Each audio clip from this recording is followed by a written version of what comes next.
You're listening to Podcast PXN, a video game podcast delivering player experience news. Let's go!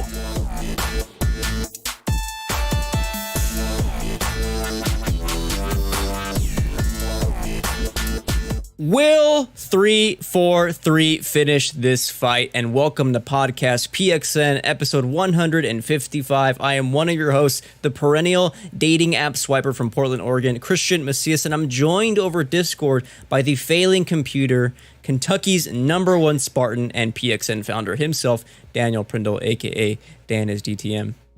How you doing, buddy? You hanging in there? Not good. Not good. The president of the Tifa Lockhart fan club. He is the Nintendo aficionado and artist extraordinaire at Roro. Hello all. Let's go. And my heterosexual life partner, one of many, one half of the Men Engage podcast, Battlefield's bad boy, the Tarkov Teletubby, Gage Dempster. Mwah. Hello. Do you know what the DTM stands for in Dan is DTM? Tell me. Damn those machines. For real. It's for real. Dan, fill us in, before we start the show, fill us in on what's going on with your PC. It's just a disaster right now. I mean, What more can I say? essentially it all started with I was having weird issues where my PC was saying that I only got like 250 megabits download speed and I have a gigabit speed. So I was like, oh, it's my cable. So I swapped the cable out. No.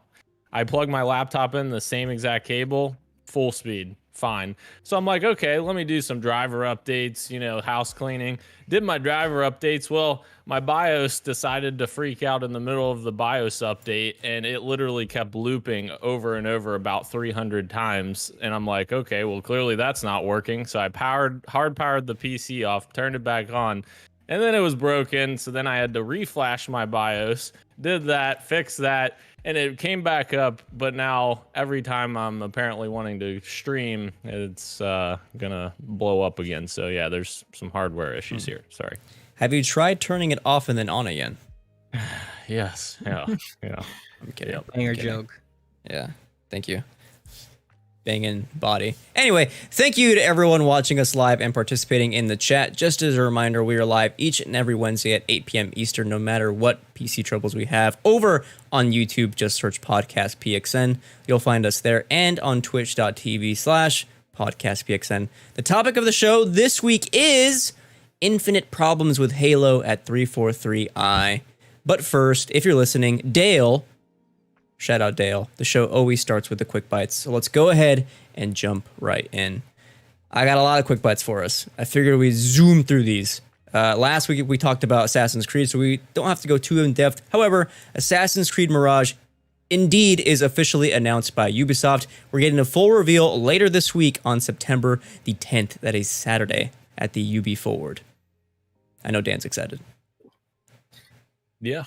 I'm excited to see what this is. Obviously, Gage as well has been excited about the return to the original formula of Assassin's Creed, and I feel like we've gotten the RPG version of Assassin's Creed for quite a few years now. So it's kind of a nice change of pace to go back to the original style, and I'm interested to see what the other projects are that are going to come out of the Forward event as well. Obviously, rumors that there's 2 other games that they're working on. That's included in Assassin's Creed Infinity. Is that what it's called? Right. Yeah, Infinite or Infinity or something like that, yeah. Yeah. So very interested to see what that turns into. You guys will have to share this into the Twitter chat because I'll be out of town, but I'll try to keep up. Hell yeah. Moving on, for you God of War freaks, I'm included in that freak category.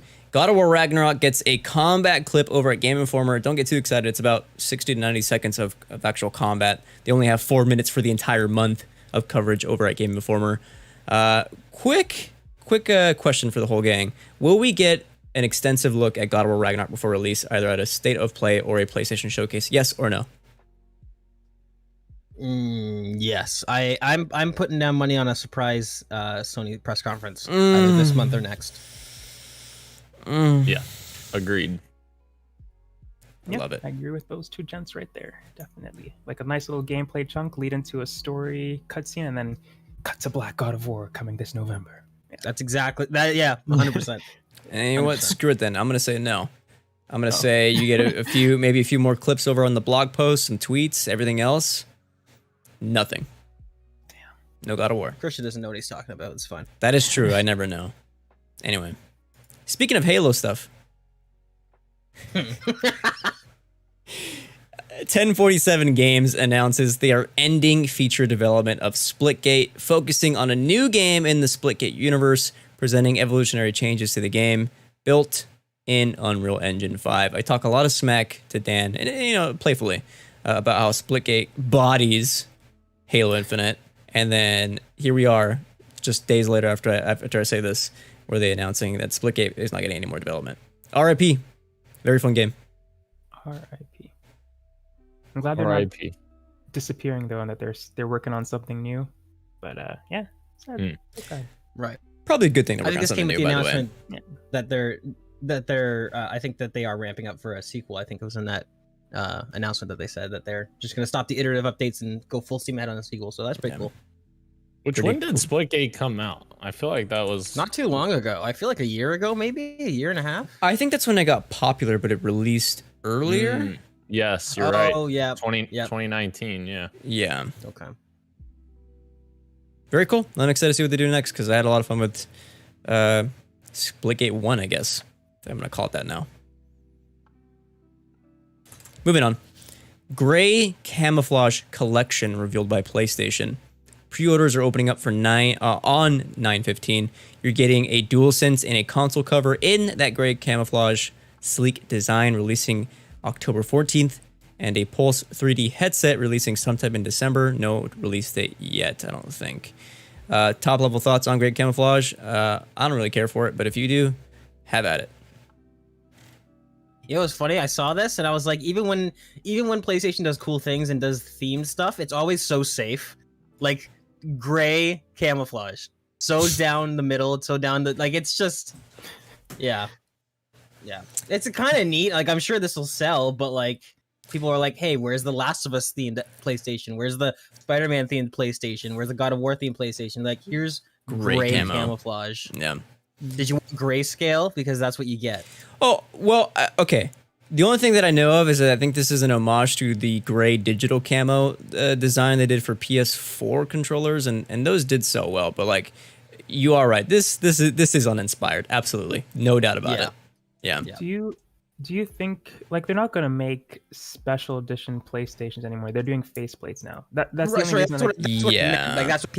That's what I think people want is those plates. Yeah. Yes, you're right. Yeah. Which that is a good thing because you don't need to buy a new console when a limited edition thing comes out. You just buy the faceplates. That was going to be my question. Is that why they haven't done any like crazy themes? Or is it because they want to still do stuff like that? Actually, you're right, Ro. That's a good point. Or Could be. Yeah, I'm interested to see like later down the line if they release a Last of Us PlayStation 5 and it still costs the same as a PlayStation 5, but how will they justify that when they have this as well? So we'll see. Right. Probably not, but hopefully not, I should say. Moving on. Actually, more on hardware for consoles a bit later at the end of Quick Bites. Very much on the opposite end, I think. We'll get there. But until then, our next Quick Bite. Firewall Ultra is revealed for PSVR 2. This is a VR tactical shooter, very much like Rainbow Six, your Rainbow Six games. I forget the name of the original game. Firewall 0 Hour was for PSVR, and yeah, so the sequel is Ultra. Very cool. If they can, release this game near or at launch with PSVR 2, I think that'd be very big. It seems like there's going to be a actually pretty nice little quality amount of titles releasing with PSVR 2, so I'm kind of getting a little bit excited. And I'm the only one, I guess. I'm the only one. I gotta know the price to get excited. I was gonna say, I dude, need to know fair more. point. I Yeah, need to know more. Yeah, okay. If Sony does do a showcase, let's assume it's September. They usually do it in September. They absolutely need to do like a solid. Here's 20 minutes straight on what you can expect for VR2. Here's the release date and the fucking price. Sorry, I don't know why I cussed, but here we are. It's due time. Yes. Yeah. Agreed. I don't want to hear anything more about this until I'm hearing price points and specific release date, and then I'll get excited. Until then, my excitement's on hiatus.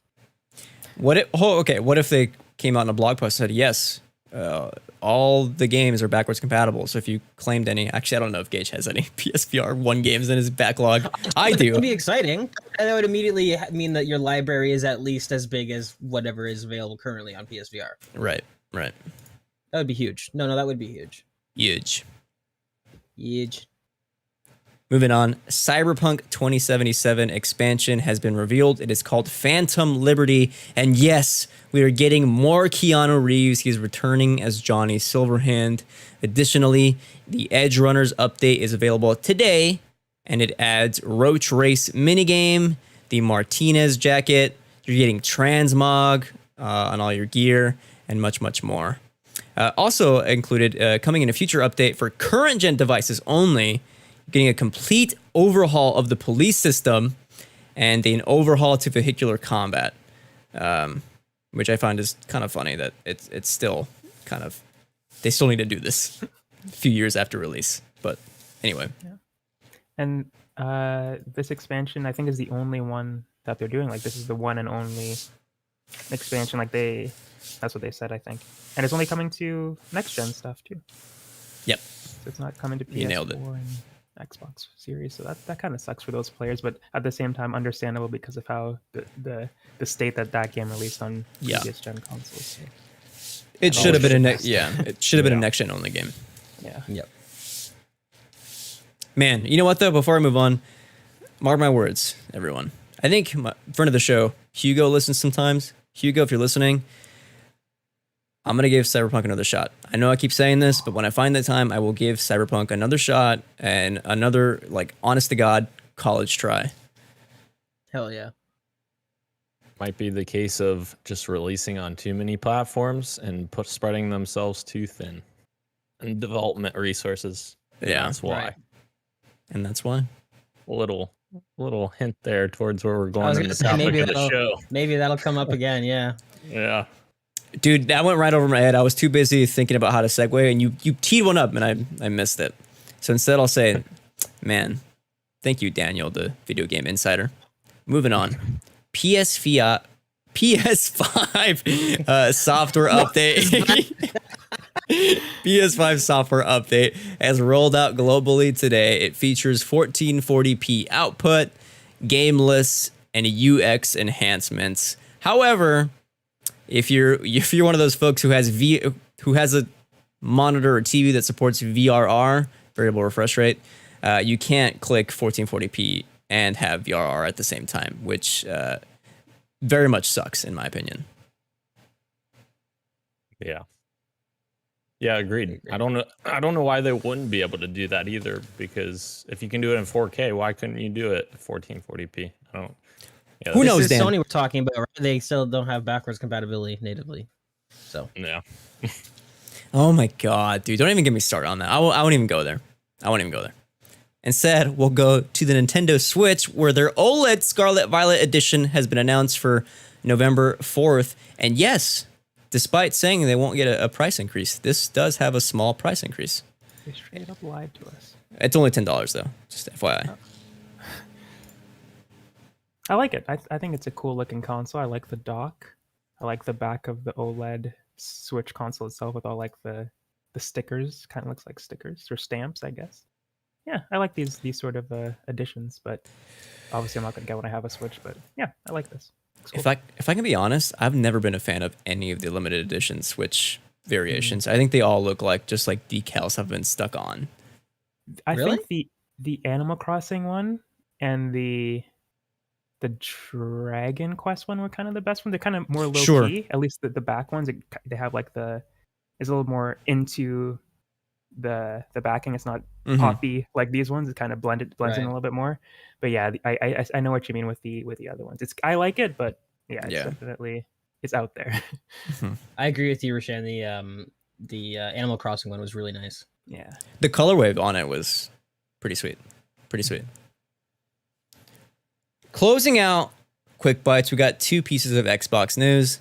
New features at Xbox. We're getting party chat suppression as an option. You can turn that bad boy on. Dan can finally pull out his Bluetooth headset. That's not Bluetooth. You can also, which I think is fantastic. This is pretty freaking cool. Xbox, shout out to you guys. You can jump straight into a game from a friend's screenshot or video clip that they shared to you. That is, I don't know how those engineers do it, but they're doing it. Pretty freaking swaggy. I will add a tidbit. Currently, that feature is only available on PC and mobile. It's not available for console yet, for native console games. Engineers, you let me down. It's still pretty cool. No, Sure, it's still dope. Cool. It is still dope. Yeah, no doubt. For jumping into a game, is that what you're saying? Yeah. Yes. Yeah. I gotcha. No. Yes. Noise suppression is available on console. Don't worry. I want Dan to explain this again, just on the pod for the posterity here on the podcast. You know, I just want to be able to chat with my friends while using my expensive fucking surround sound that I bought. You know, why is that so hard to understand? That's fair. You bought it. You should get your money's worth out of it. Exactly. Thank you, Ro. I won't push it Even any if we're further. going to get echo while playing with you. Exactly. Yeah, that's what noise suppression's for. You know. I missed that time we were playing games. I forgot what we were playing, but you were using those beats, and every time you yelled, it just immediately peaked the mic. It's fantastic. That was great. It adds so much to like the comedic like delivery of everything that Dan does. It's beautiful. Look out, Sony! Oh, you got some competition with your Elite controller or whatever your PS controller is called. I forget. DualSense Edge, something like that. Anyway. The Xbox Elite Series 2 Core controller has been announced. It is selling at an MSRP of $129.99 US. Also, additionally, Design Lab for the Elite Series 2 is coming this holiday. And so am I. That is disgusting. Dude, you know how exciting this is? That's awesome. They only showed solid. I'm hoping that it's as extensive as the regular controller custom, because the little snippet they did was just like, it seems like you can only change like the base color of it and that's it. But if it is as in-depth as the regular Design Lab, that's huge. That's awesome. So why the $50 price decrease? Well, the core controller is, I think, missing a few of the features from the Series 2. You are not getting the 4 paddles that you get with the regular Series 2. You're also not getting the additional adjustable thumbsticks. Is it adjustable? I'm sorry, no, just additional thumbsticks. I apologize. You're also not getting the carrying case and additional D-pad, the standard D-pad. But if you don't care about all this stuff and you just want a cool controller, the core is an option for you. I think I'll wait and see if the core is available as an option for Design Lab. I told Gage immediately that I was like, I'm not getting another Series 2 controller because that's ungodly expensive and I've had so many issues with them. But then they announced this one and I was like, okay, it's $50 less. But if they do like a Design Lab one, that'd be kind of cool to do that. But I'm not doing. Wait and see that, right? Yeah, I'm not doing a Design Lab though. If it's the $180 version, it's like, nope, I ain't doing that. So for the teaser that Xbox put out for the Design Lab, the only thing oh my god, I scared myself. The only thing I'm seeing, I clicked on the video, that's why. That's different in these is just the color of the actual controller, not like, I don't know. Yeah, which is weird because like in the middle. Yeah. Right. Just the main face. Yeah, I'm hoping that that's just the teaser and that when it comes out, you can change the buttons and the colors of the triggers and the bumpers, because that's what you can do for all the other controllers. That'd be ideal, right? If it is just the main faceplate and that's it, that's going to be kind of disappointing, but I'm sure it'll still get a few sales. Yeah. And the rubber grips, obviously, those will be black no matter what. So I think so, yeah. Yeah. Which I kind of like. I'm not going to lie to you. I like that. I do. I like the two-tone look. Mm-hmm. Yeah. That grippy. Anyway, who's hungry? You guys hungry? I'm hungry. Starving. Mm-hmm. Do you have any man meat available? No, but I have some street meat available for you, and we have 3 juicy items for you from street meat. They're all Sony centered, FYI, but here we go nonetheless. Metal Gear Solid Remasters coming soon? Question mark, question mark. According to Rhino the Bouncer, Konami is set to reveal remasters of Metal Gear Solid 1, 2, and 3 at the upcoming Tokyo Game Show 2022. quote, according to various trusted sources, unquote. To which I say, source? Trust me, bro? That's not enough. That's not enough for me. No, it's not. I'll see it. I've never heard of this man. Yeah. I'll see it. Oh, sorry. I'll believe it when I see it, is my take. Right. Would it rock, though? Oh, my God, dude. Oh, my God. When they say remasters, are you guys wanting the Resident Evil 2? No, that's a remake. You know what I mean? Okay, so I mean, again, sometimes people use them interchangeably. Are you guys wanting remasters or are you wanting remakes as a Metal Gear Solid fan? Just fucking on my PS5, upscaled to like 4K or whatever, running smooth, just like the same exact game, just upscaled, but playable on my modern devices is all I ask for. Okay. And in my opinion, this would be sweet because Konami, like, you know, the licensings, whatever, like they took them off the storefronts. They said they're going to put them back on at some point. They still are not up. What a swaggy way to come back and be like, I don't know why I said swaggy again, but here we are. What a way to come back and be like, hey, we aren't just putting these back up. We're putting them back up as remasters. I would kill. I would kill. Anyway. Who? What? Who would you kill? Moving on. I'm not going to go down this road. Holy Master Chief. Anyway. Sorry, Dan. Moving on to our next street meet. Spider-Man 2 gameplay soon. Inshallah soon, right? This comes from this is an even dicier one. But it's being reported on by bigger outlets, so I got to put this one in here. This comes from Millie A Mand on Twitter, who tweets, Spider-Man 2 on PS5 is exceeding expectations for Marvel higher-ups. Fluidity and visual punch is striking, according to an employee at Marvel, and gameplay is set to be shown very soon. Mayhaps at the Disney/Marvel event that is right around the corner. Who knows? Interesting. Whoa. Who knows? I hope so. Man, Yeah. I want to see this game so bad. I want this game so bad. Yeah, I would love to see some gameplay of this soon. I would love to see how they tackle Spider-Man and Miles, both Spider-Man, I'm sorry, in the same like universe fighting together. I would love to see how that works, if it's co-op or if it's like you're switching between the characters on the fly, like GTA for worse example. But yeah, that would be cool to see how they handle gameplay for this. So I hope that would be a really interesting gameplay mechanic if you're just like swinging around and then you can just hold down on the D-pad and just switch seamlessly switch to your spider people. Yeah, that sounds awesome.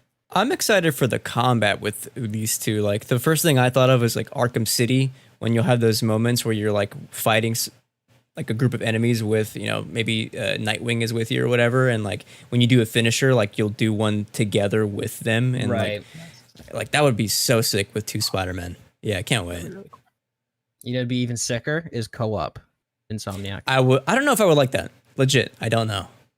Really, even as an option? Like, I don't know if that would excite me. That's crazy. I would love that. I'm a sicko who loves single player. That's fair. Do we think that the campaign is gonna be Peter and Miles like being together all the time, or do you think it's gonna be more of a switch back and forth between them? I think it'll be mostly like you'll be playing as one of them, and then like for the big huge moments they'll meet up, because then they can have that sort of, like, artificial excitement of like, oh, now they're together. Oh, we're both doing a mission now. That's insane. Yeah. It could be some. Oh, go ahead, Christian. Oh, please. I think we're going the same way, so you can go first. Maybe. I was going to say it could be something like The Last of Us Part 2. I don't think we're going the same way. No. Like where you're playing as Ellie at one point, and then you switch over to Abbott, but you're never actually playing as them together, and there's just like cutscenes that bring them together, which would be the worst possible outcome. But that could be an option that they take, where they separate the two gameplay wise. I hope that's not it. Yeah. Am I in a position to lightly spoil like a gameplay mechanic of Spider-Man 1? Yeah. Okay. Well, there are moments in Spider-Man 1 where like you obviously there's like the Mary Jane missions, but there are moments where you play as Miles too, right? In Spider-Man 1, and if I had to guess, I'd say that, Dan, that's a great question, by the way, that it probably focuses on the Peter aspect, with, you know, the Mary Jane missions being replaced with like Miles Morales missions, where it's like it's just Miles, but there are like obviously story beats where it's two of them together, doing whatever.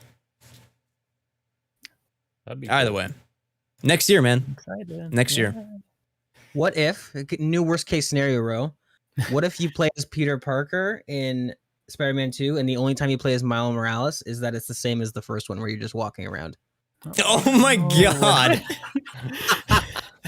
and you only see Miles Morales in the suit in cutscenes. Oh my god. No, they wouldn't do that. They couldn't do that. I got another one for That'd be you. amazing. You ready? What if Black Cat was real, and she lived in Oh. Portland, Oregon, Oh wow. and she knew Your about me, neighbor? and she knew. Yeah. Uh-oh. Oh, she's my neighbor, no. but like she never talked to me. I just looked at her, and I'm like going outside to do laundry. We're veering into After Dark territory. Uh-oh. That's true. Yeah. Last bit of street meat. This comes from Naughty Dog Central. Thank you, Ro, for sending this my way because I completely missed it. Fans are speculating that art in The Last of Us Part 1 is indicative of Naughty Dog's new IP, seemingly would be a fantasy setting. Heck yeah. I really hope so. Like I said when I shared this the first time, they did something similar for The Last of Us in Uncharted 3, where they had like a newspaper clipping hinting at like the outbreak. So it would be and again this artwork wasn't found in the original game. So it's interesting that they decided to add this when they didn't have to. They could have just up-res the posters that already existed. Sure. But they decided to make new art, and I don't know where this is in the game, but it is interesting that it's all together on a vision board. I don't know if it's maybe it's someone's bedroom. I'm not sure. But Right. also It in looks- Fair- It looks like the Yeah. university section, I think. okay. I Somebody- think. Sorry, go ahead. I just wanted to also add that somebody also found in Sarah's bedroom at the beginning of the game, they added some stuff on the table, and one of the things is like an origami blue dragon, and in some of the posters there's a dragon in there, so it could be another hint to what that game is about. That's pretty cool. I definitely think this is an intentional tease, because the thing that got for me is that I saw a couple of pictures floating around of just the posters. When I saw the full image, the fact that there's the Naughty Dog sticker right below it all on the wall, there's like a little sticker bomb Naughty Dog thing right underneath that, kind of puts it all into one little package for me, where I'm like, Wait. okay, this is kind of. Is the Naughty Dog sticker not? Wait, that's in the- game. That is in game. No, that's the Telegram account because That's what I thought. Okay, that's what I thought. Naughty Dog Is it? IR. Yeah. Okay, I Yeah. definitely thought that was in game. In which case, I was like, "There's no way that's not a tease." Yeah. Okay, that's my bad. I still think it's a tease, though. I still do. Like you said, Ro, it's not the same posters as before. So if this was just an up-res remake, everything else has been painstakingly recreated, except for these new posters. So, and that has been on the short list of rumors, right? We've heard sci-fi and we've heard fantasy. Those are the two things we've heard. Yes, So- that's true. Yeah, this is exciting. I would love to see them go in a completely new direction. And with how gorgeous their games are already, like, oh my god. I will add, in Naughty Dog we trust, but I am a little bit sad it's not a sci-fi game. That would oh. That would have been to peak be for me. fair, we've got a lot of good sci-fi coming out. We're gonna be eating That's good. We true. got That's Starfield, true. we got Callisto Protocol, we got Dead Space remake. What fantasy games do we have? Forspoken? Get out of here. Wait, you're telling me? Oh, He's God. right behind me, isn't he? It's the news. It's the news of the week. Let's talk about VR. Dan sent this over in chat today. Thank you, Dan, because I missed it as well. Meta is expected to reveal a new Quest headset at its Connect livestream on October 11th. This is huge. One, because we've known about a new Quest forthcoming for quite some time, which didn't know when. But it's even bigger because they just increased the price of the original Quest 2. What are your thoughts on a potential Quest 3? What that price point could be, what it'll even look like, etc., etc. Almost. Oh, Go ahead, Dan. Well, I was just gonna say, I almost wonder if they increase the price on Quest 2 just to prepare for this, so that they can set the price for Quest 3 at that new price. Is what I'm speculating. But maybe that would be kind of crazy, because then a month and a half later they're gonna, reduce the price again of the Quest 2. I don't quite know, but I feel like that might lessen the blow if they're like, hey, this is the same price as our current Quest, even though they just increased the price of it. But Right. I don't know. I'm gonna go with the crazy theory here. All right, Tell me. This might be me overanalyzing it, but judging at this picture here, I've noticed that there are no eye cups when you got the Zuck looking at his people, his androids on the thing there. I almost wonder if they increase the price on the Quest 2 because the Quest 2 is going to be more powerful than this, and this is going to be an even more accessible, lower price, trying to get even more people into the metaverse because they are pushing that so hard. I'm looking at this and I'm like, especially think of everything we've seen about the PlayStation, PSVR 2, Vive, and even Quest 2. This looks budget to me. Like if you're looking at this picture, like this does not look like the next step forward. This looks like we're coming in with a new even more accessible headset, coming in at an even lower price, and it has, it's just the bare bones sort of thing. I don't know. That's what I got when I first looked at this. But please tell me if I'm being crazy. Do we know if that's actually like a tease for the next Quest, or is that just like an old image that they're just using as a placeholder? Because this is the tweet in reference to what Gage is talking about. It's from the Game Awards account. Yeah, I was wondering the same thing, so I started searching it while you were talking, and I can't really find that picture. To me, that looks like a new headset. I don't think I've seen that before. Yeah, it's possible. But I am looking at CNET that says Meta's next VR headset is coming out in October. What we know about Meta Cambria, aka Quest Pro, is what it says. Okay, Quest Pro. That doesn't. Gage is onto something because I mean, granted, we don't know details, but like just judging off this one tease, this doesn't seem as pro as my Quest 2 because I can almost see like the corner of his eyes. Like that doesn't scream. It doesn't scream immersive to me. To me, this seems like a pick up and go sort of like this is the VR for the person who's only got 15 minutes to play VR. You just put it on your head. So look at the chat, what I just sent you guys, because it looks exactly like this render that's on CNET, and it looks really wonky. It's like it is weird looking. I'm very here. I can put it in the dock actually, right above Christian's here. Yep, I see it. But yeah, I'm like, what the hell? That's weird. That does look like it. Ski goggles. Yeah. But yeah, like you were saying, if you just like look to the right a little bit, you would see his pupils, and you could like look out of the glasses.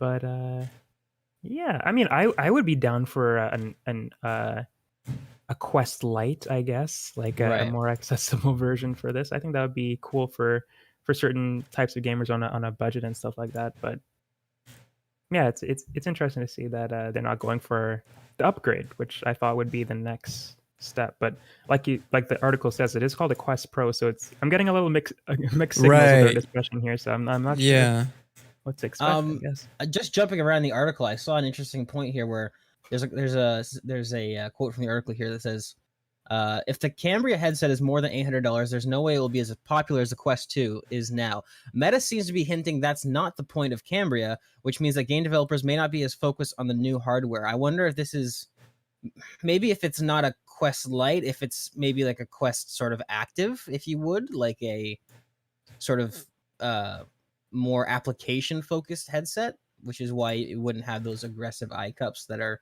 considered what you'd want for immersive, right? If this is designed for just like, your soccer mom or your dad that gets home from work and wants to do a few online workouts or whatever, like, yeah, I don't know. It's interesting.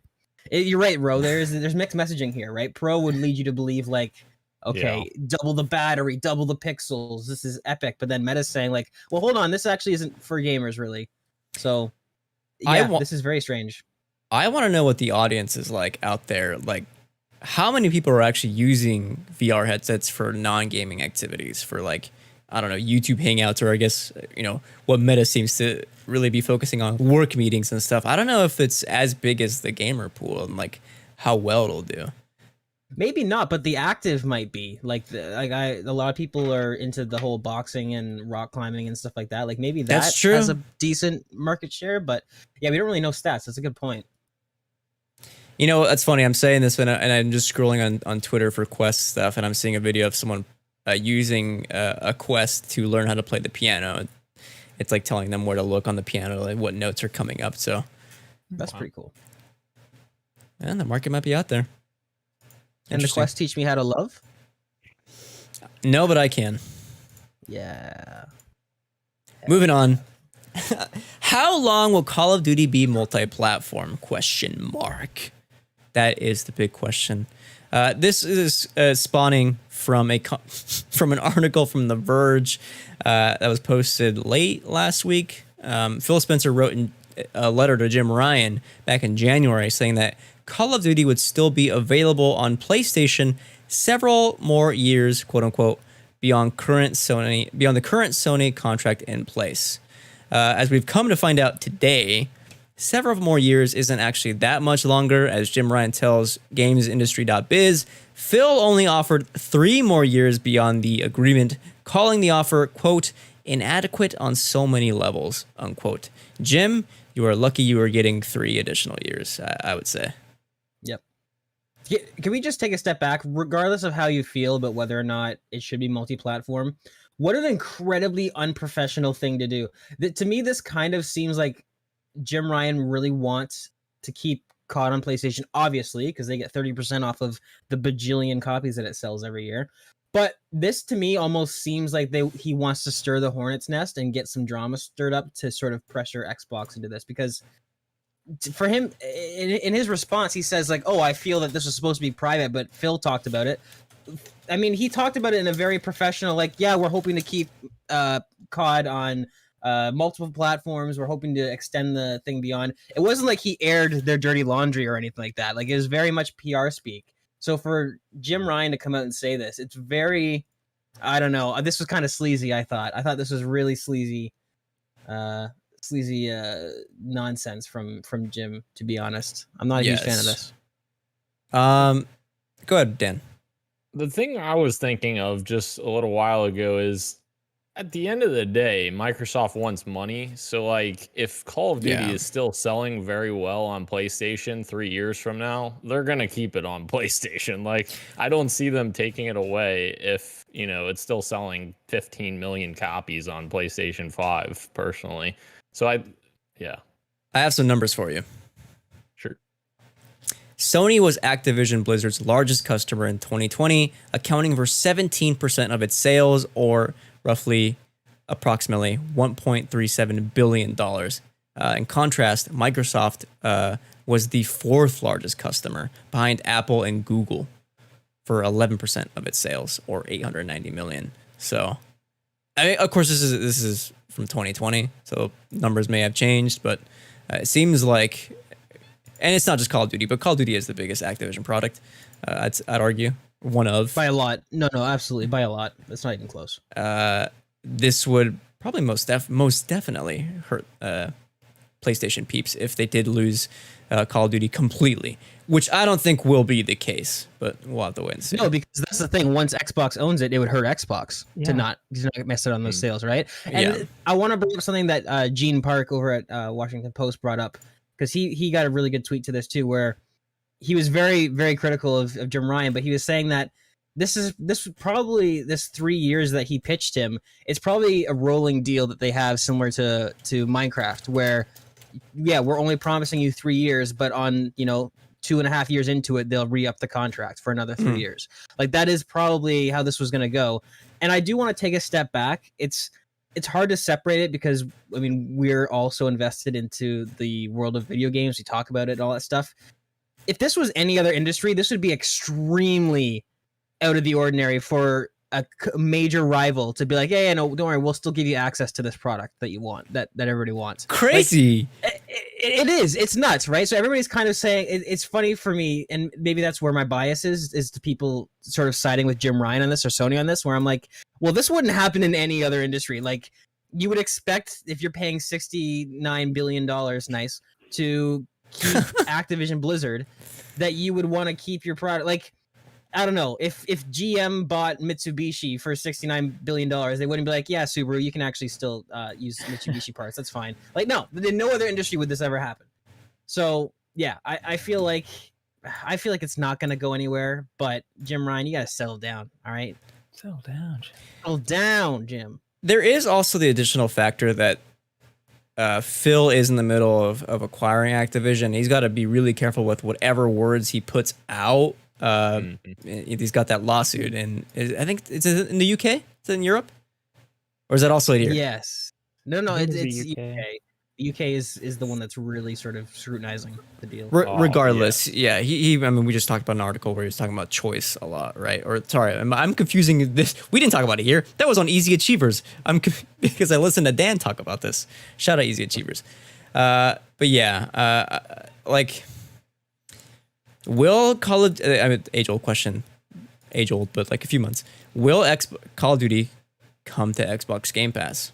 And is that the illusion of choice that you're getting there, right? Like the incentive is like, yeah, it's still on PlayStation, but if you're on the Xbox platform, you're getting it as part of, if you're on Game Pass, you're getting it for free. And I feel like in my mind, that's fair, quote unquote, to sort of, again, well, fair would be for them to take the thing that they own and just make it exclusive. But if you want it to be fair and what we want as the consumer, I feel like that's totally fair. And I think it will come to Game Pass. And I think that's when we'll see the Game Pass price hike, that is long overdue, because obviously nobody wants to increase price. It doesn't go over well, but as somebody who uses Game Pass regularly, that thing is extremely underpriced. Dude, I didn't include this, but like, we say this, but they're also releasing a family plan, which is like astoundingly way cheaper for people to just squat up that way. Right, absolutely. Which is why I think that once they have that family plan out there and people go, wow, this is even a better deal. And then they add a bunch of, the entire Activision Blizzard backlog and future games day one releases. I think that's when they'll be like, okay, see, look at how much we've given you. Now it's fair for us to increase the price, which I think is totally fair. So I think all these games will absolutely come to Game Pass, and I think it will come with a price hike. I think it depends on how long it takes to get like whatever measures they got to hit for their subscriber numbers, because like obviously if this puts a huge influx of subscribers when they do the Activision stuff into Game Pass, then that may offset the costs of including those games or whatever the acquisition was for Activision. Like maybe they have metrics that say if we hit 100 million subscribers, I know that's a crazy number, but if we hit 100 million subscribers, then we're good, or I don't know. But I guess it'll depend on how quick that happens too. See, the problem I have with that though is that like every time they acquire a new studio, and especially one as big as Activision, that number's got to go up for what they need to hit, right? Because you think of the development costs of Call of Duty, you've got 3 teams working on it simultaneously at all times. Each Call of Duty game is like what, a $200 million game, let's say, $150 million game at least. So I think you're right, Dan. Like I think it can become sustainable, but it's funny that every time there's a new announcement of Microsoft acquiring a studio, I feel like that goal gets pushed out farther and farther. And I feel like at the same time, they're not worried about it. I feel like Microsoft has really the last 6 years, 6 years, gone to Phil Spencer and been like, here's a blank check. Do what you need to do to make Xbox the #1 brand in gaming. So I think you're right. But at the same time, I also think clearly it's not a priority for them to make it profitable yet. Like they are playing the long game with this. Shout out to Kirik in the chat. He said hello once more, gentlemen, and he was explaining the differences of a couple, few, several, and dozen. So thank you for that, Kirik. He says a few is 3 to 7, and several is 7 to 11. So I appreciate that. I didn't understand what context you were saying this in, but now I remember. Yeah, the PlayStation thing. Yeah. There was also a Tom Warren tweet that came back into circulation after this news came out, and it featured an interview where somebody who represented Microsoft was on CNBC, and they were discussing how they want their games to be on other platforms like Minecraft, and they want this acquisition to be similar to that, where they want Call of Duty to be on PlayStation and potentially on Nintendo consoles. We want these games to be everywhere as much as possible. This is back in February, so things can change. But I think it is interesting because all this time they've been saying that we want Game Passes on as many platforms as possible. We want the games that we have on as many platforms as possible. And again, these things can change when they see those big money signs. But I think it's safe to say that that Call of Duty is going to be on more places than Xbox for now. Yeah. I agree. Dan? I just thought of something crazy. But what if Phil? What if we went kissed? to- Oh, sorry. This is kind of a crazy concept, but like, what if Phil went to Jim Ryan and said, "Hey, I'd like to do this for an additional 3 years, but I would also like to continue that. But in order to do that, I'm gonna need a Game Pass app on the PlayStation." No chance. console." Zero fat freaking chance that Jim Ryan would say yes to that. That man maybe is that- stubborn. I would say yes to it, but I think you're onto something, Dan. Absolutely. And maybe that's why we're in the situation we're in, because there was like rumblings that there was other circumstances that were holding them back from making it longer or whatever. So For sure, and I think you know what? I think if that were true, Jim Ryan wouldn't want to say that he said no to that, because I think a lot of PlayStation gamers would be really open to the concept of getting Game Pass, right? Because it's a much better deal than the PlayStation alternative, and it's not even the same really service, right? But yeah, I think you're onto something, Dan. I think you're onto something. But at the same time, Christian, you're absolutely right. Jim Ryan in over my dead body. no. Because if Game Pass ends up on PlayStation, that's a lot of other games that just don't sell on PlayStation. Right. All those True. third-party multi-platform games. Yep. Which would be Why interesting. why would you buy Back for Blood on PlayStation Store if you When can you just get it on Game Pass? Yep. That's true. That'd be interesting though. I would love to see that. Before we move on, I have another just kind of offhand question, off the cuff.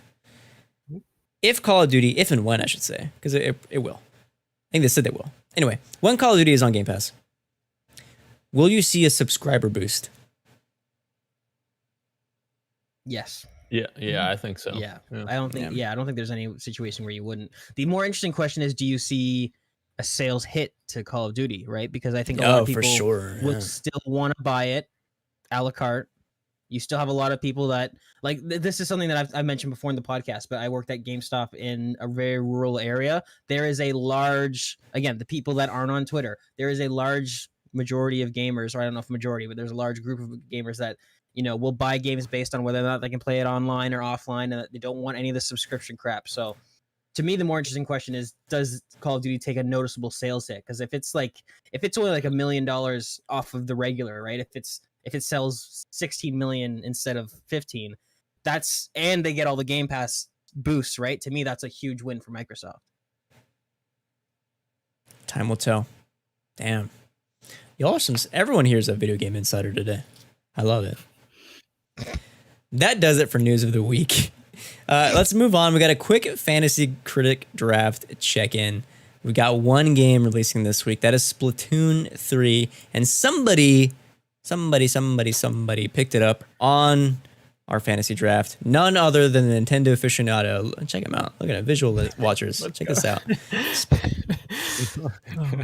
Thank You Games picked up Splatoon 3, and that is currently sitting at an 84 on OpenCritic, possibly netting Roshan 14 points. Big dub. Yes. Let's go. Hopefully it stays that way. Can we just talk about how Ro is quietly like climbing up the pole here in Fantasy Critic, you know? Yeah, let's talk about that. It's like I said, me and Ro are fighting for second place. What am I at right? Oh, 14 points. That still won't get me. Oh, well, it will get me to 100, right? Or no, it won't. No, it won't. No, it'll get you at 90. Yeah. I gotta say, getting there. I just want to break 100.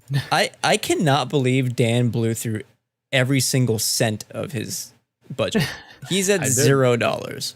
I spent I knew I had no more picks left. I had already maxed out my picks, so I just spent the rest of my money on my final pick, which was Pentiment. So, oh, that's the indie game coming to Xbox. Yes. Yep. And it's been getting good previews. Yeah, I hope it gets delayed. Jeez. I'm kidding. Okay. Before we get to the topic of the show, we're going to stop at what you got for me. Let's start with Daniel.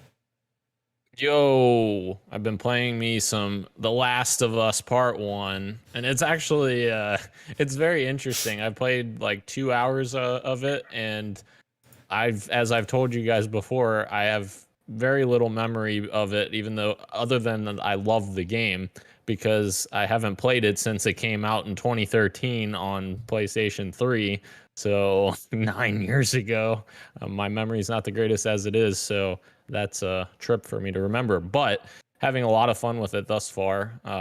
The opening, it's interesting, Christian. We were talking about this. The opening cinematic piece, whatever you want to call it, didn't hit me as hard because of me knowing the outcome. Which the first time I played it was like super emotional and I was a wreck. This time playing it, I was like, okay, I totally. It's still probably a fantastic experience for someone playing it for the first time, but it lessened the impact for me, I guess, the second time. So sorry, Christian. I gotta disagree here. You heartless bastard. And obviously, I'm kidding. If it didn't hit for you, that's totally fine. To me, when we were talking about this, we're playing a different game. I think it really hit different for me, and I'll be spoiler free as possible. Like knowing that outcome, I was able to like take on that game in a different way, where I was like really focusing on the performances this time around and seeing like the emotion that those performances were giving me was like I was mentally preparing myself and failing earlier than previous times I've played this game, where like very early on I was like, I know what's coming. And then everything that Naughty Dog did in part one, which is like the sound design and the lighting, immersed me in it even more. So I was like, I know what's coming, and this is hitting in a much different way than I played it the first time. I was like, Dan, this kind of rocks. Anyway, sorry, Dan. No, that's fair. I also just want to point out I've been playing on fidelity mode instead of performance mode, and it has a really cool thing so it's in 4K resolution, but then it's 40 frames per second, but it's unlocked frame rate. So like you may get a little more than 40, or maybe it may drop a little bit. And I feel like the experience has been very good. Like I've been very positive with it. The responsiveness of the controls feels really good at that level, which I'm wondering if they're doing something like what Ratchet and Clank did, where the controls actually respond in 60 hertz or polling rate, like it's kind of like but the actual on screen is set to 40. But yeah, it's really great actually, and it feels a little bit more cinematic, I feel like, because that was, I think, one complaint I had from going from The Last of Us on PS3 to PS4. They did the 60 FPS mode on PS4, which in theory sounds great, but then I started playing Left Behind and I was like, man, this feels too crisp, because like it loses some of that cinematic flair, I feel like. So dude, but yeah, I could not agree with you more. I did play the remastered version. I did one playthrough of it, and I didn't like it as much. I mean, it played better, obviously, like smoother, but I think I ended up switching, or I don't know what I did, but yeah, there's something to that. Like, granted, I know there's frame rate dips and whatever, and it's not the smoothest, but it is closer to like 24 frames per second, which is what film cameras are filmed at, right? And it does give it that cinematic feel that I think is lost when you boost the frame rate. Anyway, you guys ready for this? Yeah. Tell me. When this game comes out on PC, I'm gonna play it at 120 frames per second. I'm gonna be Hell running yeah, around as dude. I'm gonna be quick sniping, slide canceling all over the place. Oh, I'll save it. I just remembered something. I got really That's all excited I for got. this. Oh, you didn't play anything else, Dan? Oh shit, I completely forgot. Yeah, we did play the greatest video game of all time, Halo 3, which I'll let everyone else talk. Well, I'll let Christian and Ro talk about, because they haven't played it before. So yeah. Yes, greatest video game of all time. That is PXN's greatest video game of all time. 2000's video game of all time. 2000s, exclusive. Exclusive. Yeah. Yes, that's true. So we're down here, boys. Beating out Halo 2 and Only because I Uncharted wasn't 2. there. Ro, what you got for me? I have been playing, Halo 3, the PXN's greatest exclusive to the 2000s. I enjoyed this one a lot more than... Shouldn't say a lot more. I enjoyed this one more than Halo 2. And the gameplay is what I liked more. But the story of Halo 2, I think, is better and more entertaining and interesting than Halo 3. But the gameplay itself is starting to, feel not dated to me. I had a good time playing this with the boys. There was a level at the end that I completely just ate the dirt on, and I got to watch it. But Christian was playing it, and it felt like I was watching like a cinematic almost. It was like it was good. It was good stuff. Good gameplay from Christian at the end there. But yeah, it was a fun game to play. I love the vehicle combat in this one. All around good times. So I'm excited for, I guess, Halo 4 if we're not doing or Reach. Is it Reach next? If we're not doing We're ODST. definitely doing ODST. Yeah, Okay, it's yeah, ODST next. I guess yeah. ODST is next then. So I'm excited for that to see if there's any even more improvements. And I assume those two games are pretty close together in Yeah, release. Yeah. 2 years. Yeah. 2 apart. years. So maybe it won't be that crazy, but I'm excited to play it because I've heard the story for that one's really cool. So hype for that one. I played Xenoblade Chronicles 2, which is a game that I've been putting off for quite some time, and it's finally clicking. I'm enjoying it so far. The map is horrible. I have no idea where I'm going sometimes. like there's quest icons at the top. It's terrible. I mean, that's not why it's terrible, but like it's bad. I can go into more detail, but I won't. It's just a bad map thing, and it's very confusing. But besides that, the gameplay is pretty cool. I like the characters. I think this is people's least favorite Xenoblade out of the 3, but I'm enjoying it right now. I'm excited to get into 3 when I'm finished this one. And I haven't played The Last of Us Part 1. I want to. I don't have a PS5, but I watched the cutscenes. I watched like an entire playthrough on YouTube because I couldn't help myself. And watching the ending to The Last of Us Part 1 and seeing those new animations in Ellie's face and Joel's face too, but in Ellie's face, dude, I want to play this game so bad. It's Naughty Dog, I love you. I love you. Yeah, I finally reached Pittsburgh, and I was telling my friend Islam that I realized I'm playing this game slowly, and I don't mean that as in like I'm not sitting down to play games. I mean like literally like I'm playing this at the walking pace that I played RDR2 in, where I'm like simulating myself as Joel, where I'm like literally like like the thumbstick on my controller is like maybe halfway, where I'm like really just walking around. And this is a great time for me to mention my house rules for The Last of Us that I told Dan to remind me. I'm a freaking weirdo when it comes to The Last of Us. During the original release from PS3, like when you started up the game, it plays that menu theme, that beautiful theme that Gustavo Santaolalla wrote and performed. And because obviously of the HDD, when you load your most current save to like continue game, it takes a while for that load to pop up, right? So you would have to sit there with the fireflies on the screen just like coming at you as the score plays. And that I actually really enjoyed that. Like that would always put me in the mood and like really like set the tone for what game I was going to get into. That I realized for PS5, like I didn't want to lose that. So I sit at the menu and watch the window and listen to the theme, and then right as that song is ending, I'll then load the game, and like pretty much as right when it ends, like I'm in the game. So it's like a nice kind of thing for me to get into the game. I do 2 more things I want Dan or your guys' reactions on. 1, just like The Last of Us Part 2, I do not use a listen mode ever. So it's only just what I'm seeing and doing my best to avoid enemy AI. I also don't reload my guns until like I am completely out, because I'm role playing that I don't want to mag dump like in Call of Duty where you get rid of the whole mag and like you still have all your bullets. That to me is like I really want to be in The Last of Us. Right. Yeah. There's some exceptions where like the revolver, I think he only drops the bullets that you use, so I'll do that when I find ammo. But other than that, yeah, I'm not reloading until like an encounter where I need to reload. Does that mean you're playing on permadeath mode then, Christian? Fuck no, I'm not. Absolutely not. Oh, wait a minute. No, I'm not a sadist. I want to do something like that. I've only played without listen mode once, and it was really cool. It was entertaining. I don't know if I would ever do that for a first playthrough. Obviously, I didn't. But for The Last of Us Part 1, I think it'll be fun to try a couple of new things for that playthrough. Yeah, that sounds awesome. I love that. I love that you just like listen to the soundtrack before starting. Yeah, dude, I don't know. I also, before I get into the Halo stuff, because I want to bring that up as well, I did also get a new platinum this week. My 30-something-ish platinum. Can you guys guess? You won't guess. I'll just tell you. It's Fall Guys. Corey. Oh, wow. Oh, wow. I platinum Fall Guys, so I'm done with it. But I'm going to be back. You got 5 wins in a row at one point. I did. I'm a real gamer. Wow. Nice. Damn. That's all clap for me. Damn. Thank you. Congratulations. Gage, before we let you go, Halo 3. Thank you, bro. Halo 3.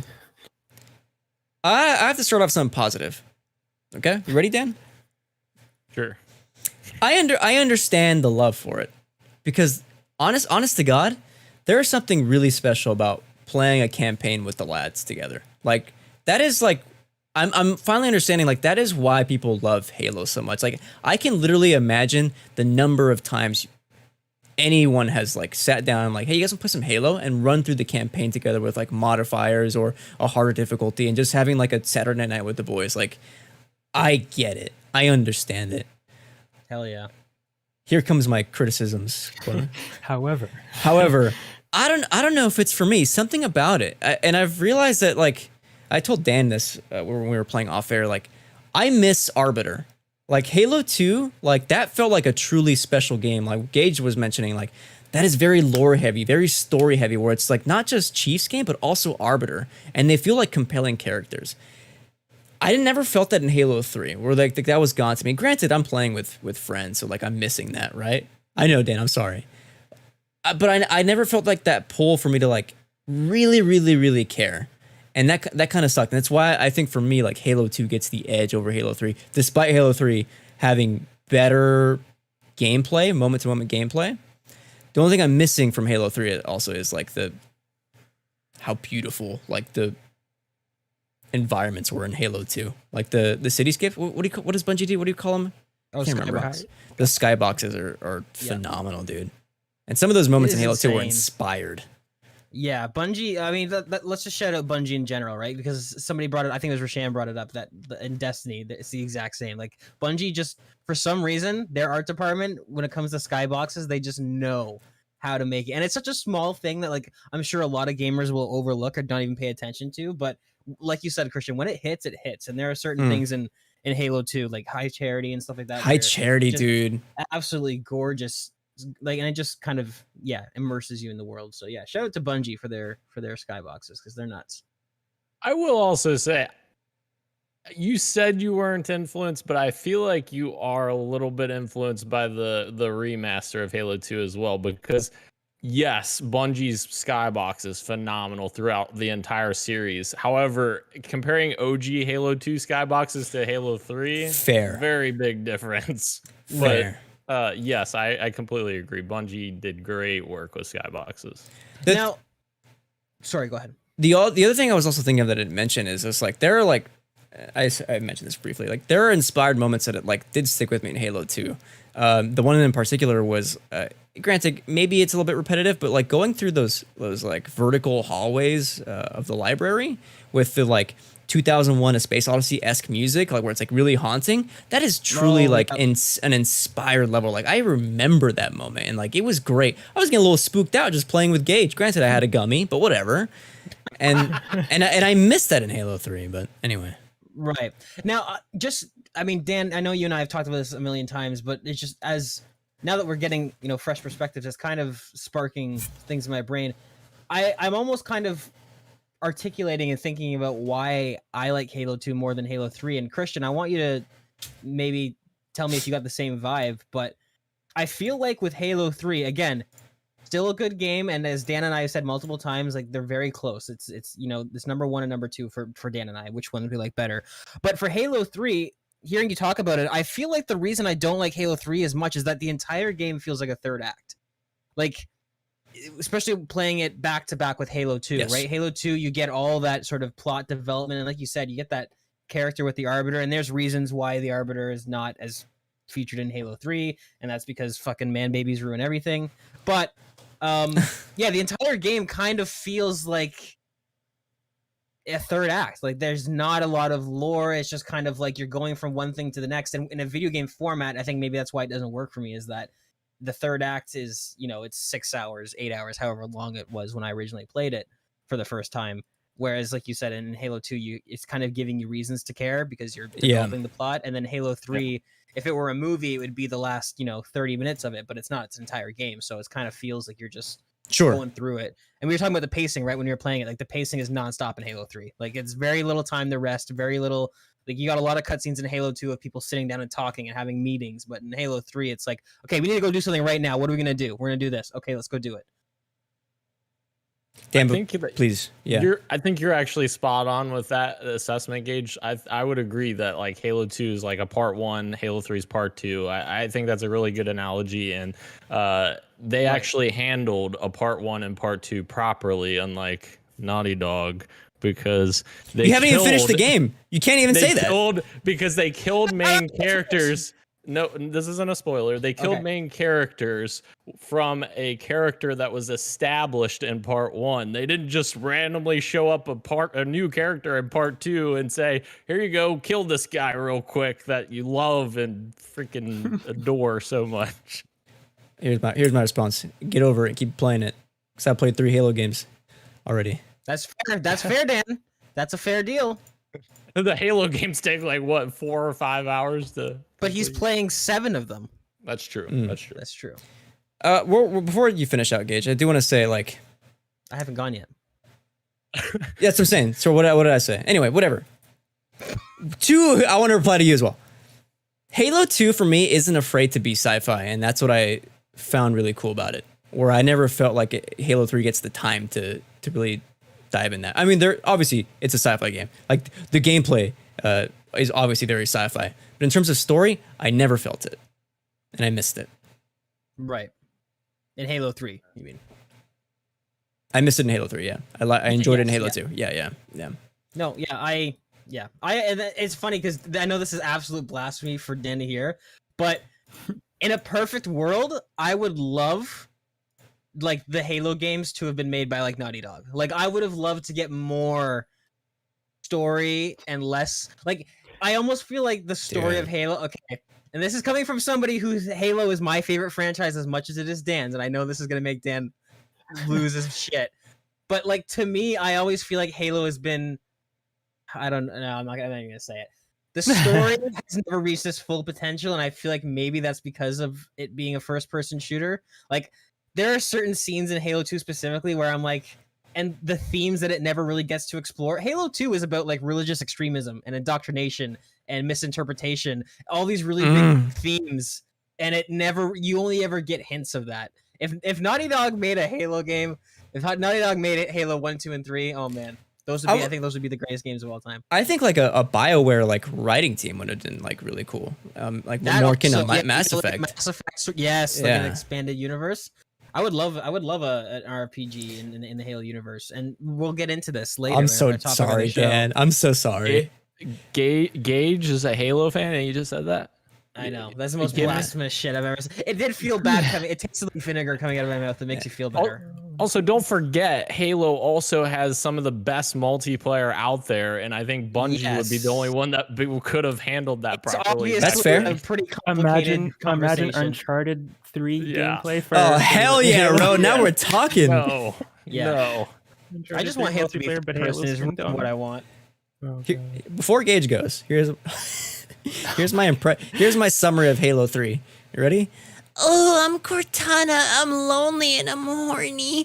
I need you to come through the little butthole hallways and come save me, baby. Halo. I love it. I love it. That was spot on. Gage, what you got for me? I'm gonna clip this. Hell yeah. I'm sorry. I'm still coming down from that. That was that threw me off a little bit. Yeah. Flustered a little bit. We'll go with that. Yeah, we'll go with flustered. Okay. I played new expansion out for Back 4 Blood. Dived into that. I feel like I should preface this, and again, this came from a conversation with Daniel, the man of wisdom, except for when it comes to Halo. Is that I feel like I should explain to the audience because I keep talking about how I'm playing Back 4 Blood constantly, and I'm sure there's a lot of people listening like, how the fuck are you playing this? The game plays very differently from PC to console, and this is something that Dan and I talked about at length because I kept trying to get him to play it with me, and he'd be like, nah, and I didn't really think about it until you mentioned how poorly or how janky the game is on console, and like you said, specifically the aiming and how it feels. So I just want to preface that. All right, on mouse and keyboard, the game is it definitely feels better. It feels faster, especially at a high refresh rate. All that stuff. But anyways, new expansion for Back 4 Blood. Jumping into that, having a lot of fun. very difficult, which is a welcome change because I kind of breezed through the rest of the campaign on similar difficulties. But so that's pretty fun. I'm glad to see this game is still getting content, and I'm glad that as much as I would have preferred all this content to be free for everyone, Turtle Rock is kind of doing this thing where if you're playing with somebody who owns the DLC, everybody in the party can experience all the DLC. Nice. So that stuff is a welcome sort of feature. And then aside from that, I played Halo 3 with the lads, and it was a great time. And Christian, I'm glad that you said that about how you can understand the love, because it is absolutely that. It's playing with your boys Saturday night. You guys want to do Legendary All Skulls on, and then you play that for 30 minutes, and then you throw your controller at the wall and don't do that ever again. But no, yeah, playing through on Heroic, playing through on Legendary, and then you get to the maybe you get to the Saturday night where everybody has a few beers and you just roast the fuck out of the game while you're playing it. It's just it's the replayability and it's the sandbox nature of Halo, which is also, I think, something that is really special that nobody hit on, that is kind of really fun about Halo campaigns, is because, like Ro was saying, we were watching Christian play this final Warthog run, and he happened to get an extremely cinematic one, which, because of how the game is rendered and how it's very sandboxy in nature, sometimes you get a Warthog run that's super easy, and then sometimes, like what happened to Ro and I, we got fucked up like 3 times in a row, and then we got to a point where we couldn't respawn because every time we were driving, a giant piece of the ring would fall off and knock us off, or whatever happened. Like, that is the part of the charm of Halo that I love, and that definitely helps with replayability. And like you said, Christian, playing with the boys. So I had a perfect last mission. I can't lie. Like, I was lucky. It was really, it really kind of worked out. There's tons of times where pieces would just miss your Warthog and stuff like that. It looked very cool from the spectator's point of view. Yeah. Dude, Christian, you also blew my mind because I've played that mission. Yes. I don't know how many times, and I had no idea that you could take this path up to the left. You started going up there, and I'm like, oh, this is going to be a disaster. We're going to be dead. And then you just kept driving, and I'm like, what? I didn't even know that you could go up this way. I've played this hundreds of times. It's my favorite video game of all time. How did I not know that? This is incredible. So I'm gonna add to this and this is gonna sound like bullshit, but legitimately, I didn't know you could not go up. So I haven't played Halo 3 as much as you have. I've probably played it countless amount of times. I genuinely did not. I thought up was the only way you could go. So to hear you say that you thought going to I guess it's down and to the right is the other way? Yeah. That you thought that was the only way you could. Like, I genuinely thought that I didn't know that was there at all. So to hear you get flabbergasted, and then for me, because I was spectating because Rashan killed us 3 times. Wait, you can go up? I started moving the camera around, and I saw that pathway down to the bottom, and I was just letting you have your moment. But I was like, holy fuck, I didn't know you could go down and to the right. That was kind of cool. All I have to say is, you're welcome. Hell yeah. It's time for topic of the show. Speaking of Halo, an infinite some feelings, boys. No. I don't know if that's going to be true. We'll see. No, I'm joking. An infinite amount of problems with Halo at 343i. What industries? Mm-hmm. Yeah. 343 Industries? Question mark. This kind of it's going to be an interesting one because there's a lot of layers to it. And Dan's our insider, so he's going to uncover some of the stuff, some of the gaps in my knowledge. This is all starting from the Halo Infinite fall / winter roadmap that was recently released. We got to look at Season 3, which is coming in November and goes through March. And then The Echoes Within, which I think is Season 4. If I have that right. I can't zoom into the picture very well. Which starts... Season 3. Season 3, sorry. Yeah. Thank you. Yes, Season 3 starts next March, right? Yeah. Okay. Gotcha. Thank you. Which, of course, makes this current season... it 10 months total, I think, for Season 2, with this new delay. A lot of thoughts here. However, where do we even start? For general thoughts on the delay, just in general. Dan, I want to start with you because you're the person that I think plays Halo Infinite like still almost daily, I think. Yeah, absolutely. Yeah, obviously disappointing because it's not like I wanted this to be delayed or anything. And obviously I think there's, like you said, a lot of challenges behind the scenes as we'll dig into here in a little bit, but it's 10 months is a long time. Like their original announcement for seasons was supposed to be 3-month seasons, and each season has gotten delayed to 6 months. So season 1 lasted for 6 months. Season 2 was supposed to last for 6 months, but now this additional 4-month delay means it's a 10-month season, which is not great, especially when at the end of our season, last season, we were already grinding or chomping at the bit, hoping for more content well before the end of the season happened. And yeah, at the end of the day, it's not great in general for the health of the game, because you're not getting new gameplay, you're not getting new maps, no new guns, you're not getting new content being infused. Although I will say, you're not getting no new content, because you are getting some content. They do have in-season events. Like there's one right now happening called the Yappening, which is actually really fun. It's a really fun event. But the problem is that that event is not enough to last for an entire season. Sure. Like 2 or 3 events throughout 10 months is like, that's not very good at all. And there is 10 free unlocks for that, but again, that's nowhere close to what it needs to be. So yeah, overall a disappointment in terms of your original question. Gage, how are you feeling? Because you're kind of you're a longtime Halo fan, maybe a lapsed Infinite fan. I don't know, in terms of multiplayer. Yeah. And like this is supposed to be a big live service game that I feel like is losing player base. How are you feeling on this? Yeah, I think it's bleeding players, and it has been for a few months now. Yeah, I agree with Dan. General thoughts, disappointment for sure. I have uninstalled the game on principle, as opposed to being a toxic piece of shit on Twitter, which some people are.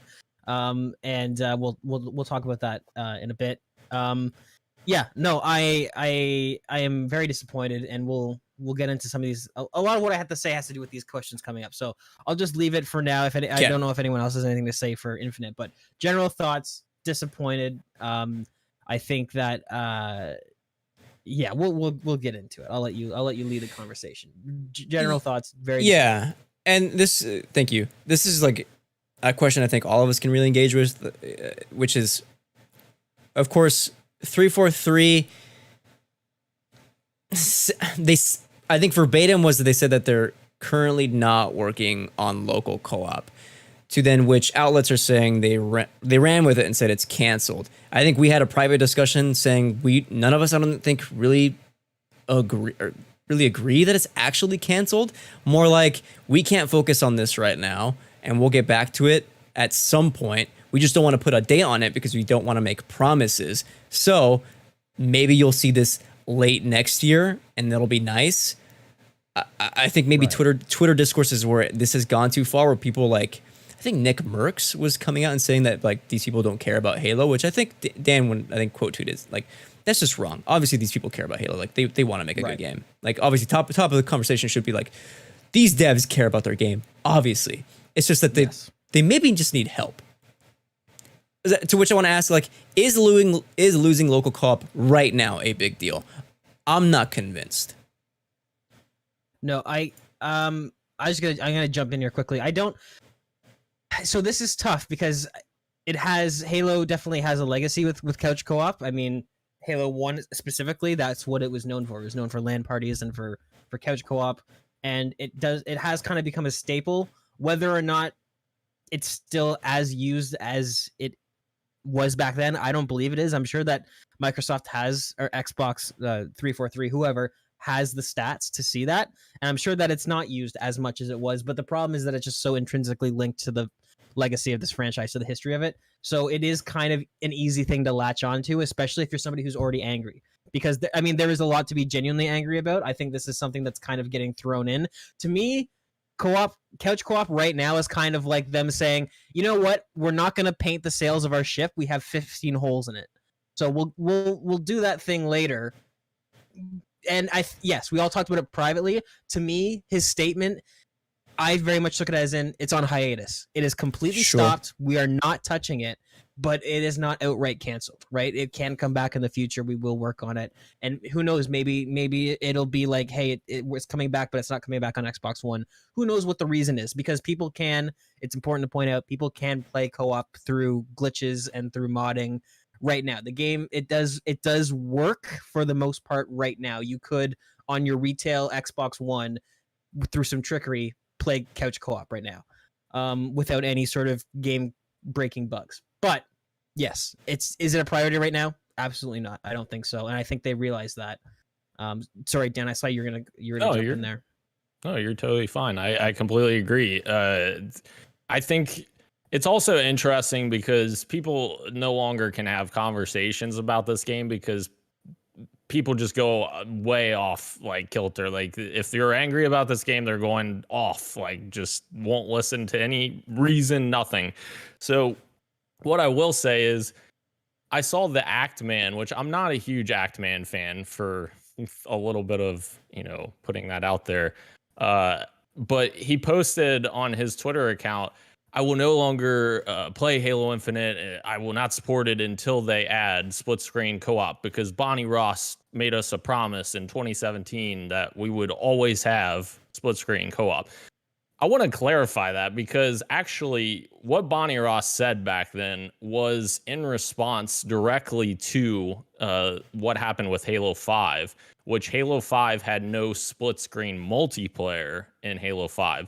So in response to that, Bonnie Ross said, we will always have split screen. So not co-op. She never said the word co-op. She said split screen in every Halo game moving forward.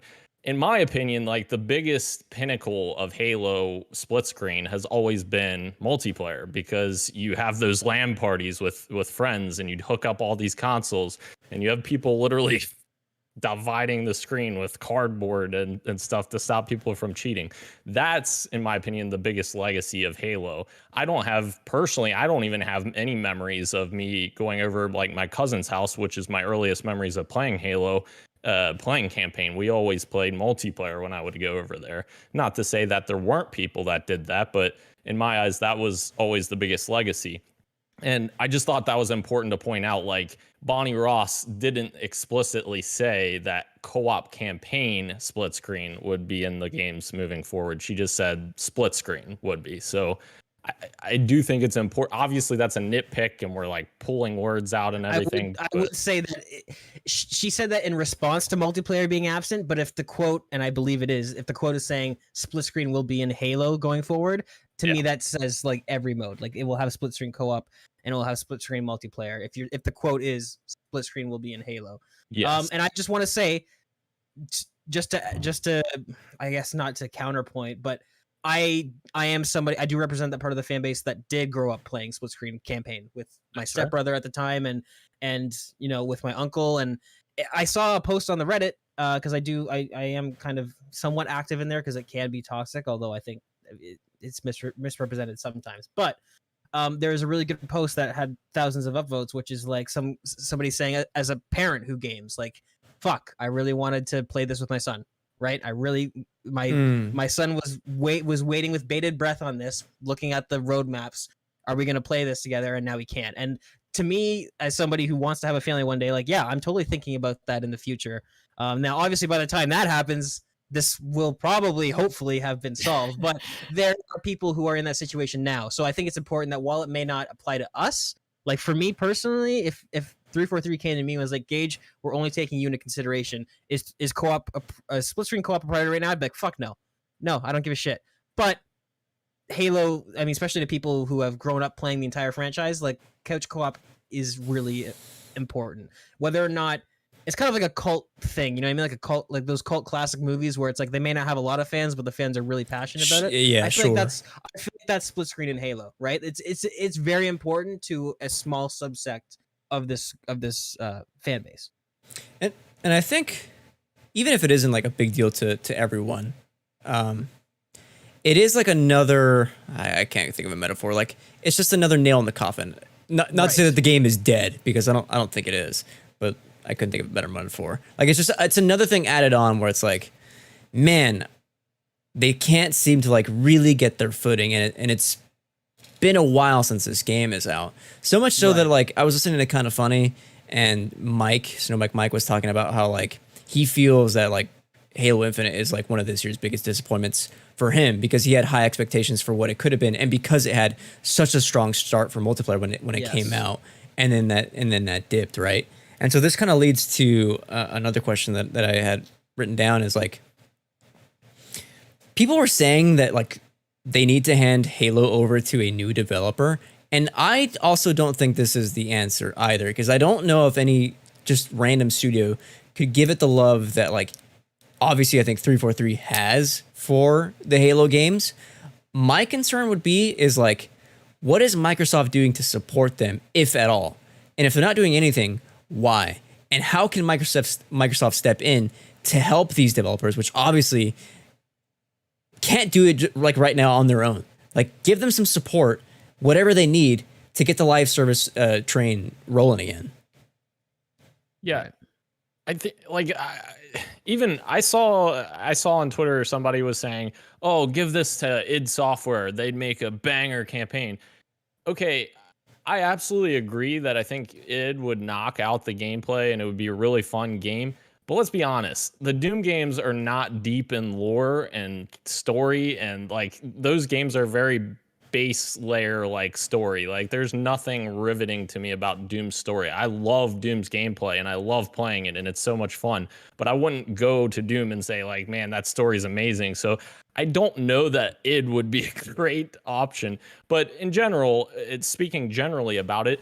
I think personally, it would be fine if they said, hey, we've got all these other studios. Does anyone want to make like an offshoot Halo game? Do you want to make like an ODST sequel, or do you want to make a third person shooter like Gage was talking about before? Make a third person action adventure.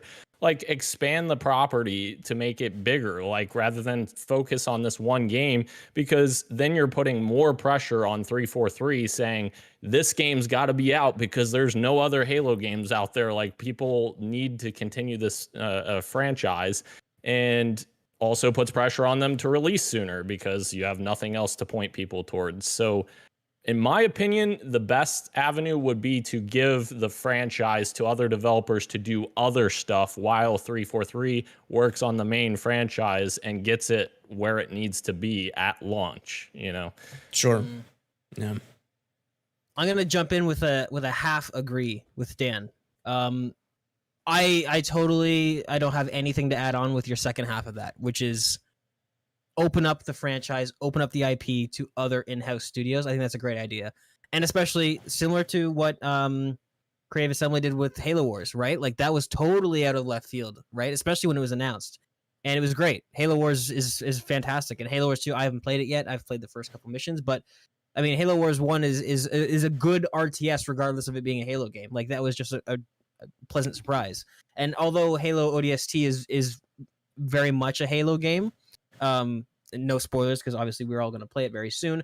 In terms of atmosphere, it is tonally very different. And so, like you said, if somebody were to do a third-person action adventure or like a story-driven, or I never even fucking thought of it, but Christian earlier, a Halo RPG with a Mass Effect type sort of, that would be great. That would be perfect because the deeper lore in Halo is so ripe for the plucking. But we're going to scale back to 343, and with people talking about should it be handed off to another studio. I think there's more conversation to be had in that department.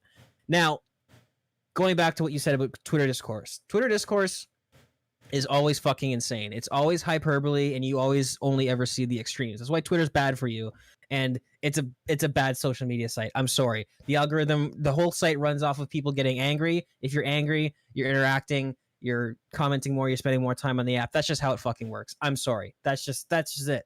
So, is Twitter discourse going too far? Absolutely.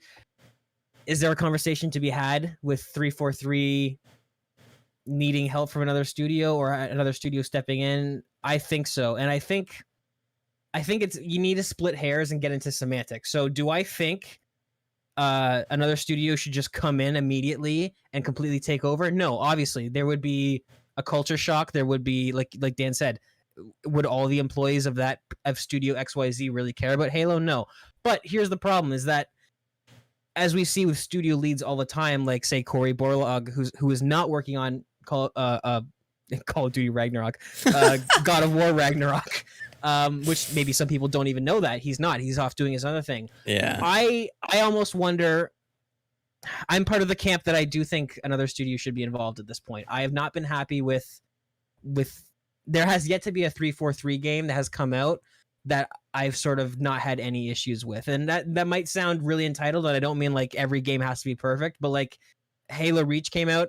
I liked the multiplayer. I liked the story. I liked the Forge. You know what I mean? Like there wasn't not all those things were 10 out of 10, but there was no sort of glaring issues. Kind of like you said earlier with like co-op being another thing on that list, right? There hasn't been a Halo game with a long list to me. What is that?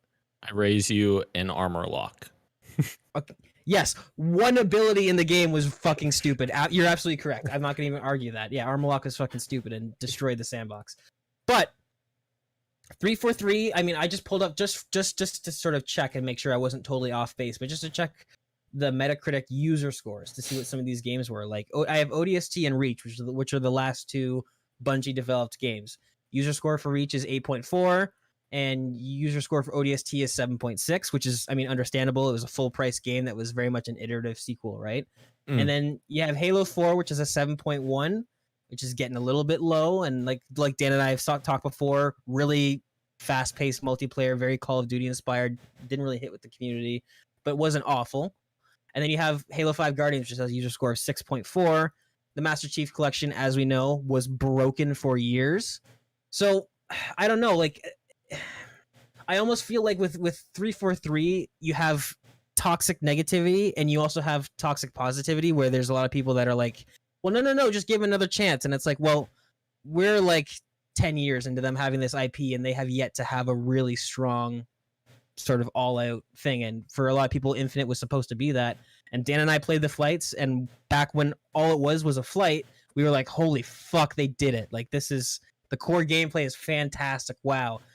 And then the game comes out and, you know, they're struggling with a lot of the live service elements. And I understand that people will say things like, oh, well, it's just the live service elements, but it's right. But like, they decided to do that though, right? So at a certain point, you kind of have to be held accountable.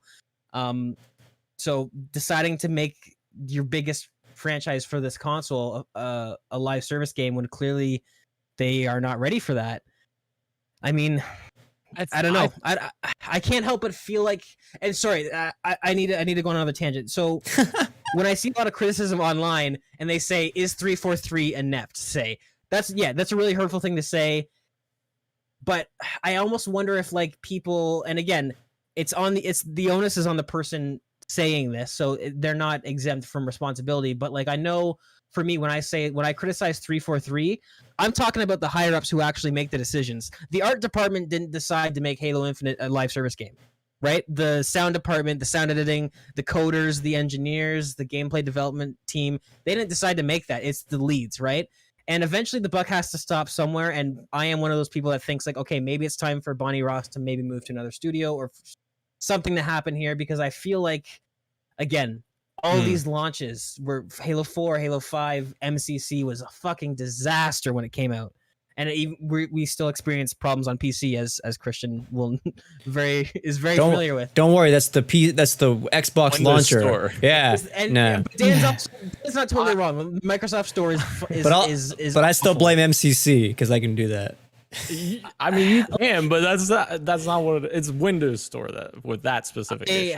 I totally apologize because I'm going on a total tangent here, but it's one of those things where it's like, what is the point of gathering all this talent if not to use it for, you know, your own studios, your own gain? Do I think that maybe, and circling back to my first point with, you know, would the entire team at id be wanting to work on Halo? Is there not a studio lead somewhere who has had success in first-person shooters, who's not working on anything right now, that could just come over and talk to the leads at 343 and say, okay, here's what we can do. Here's what we need to focus on.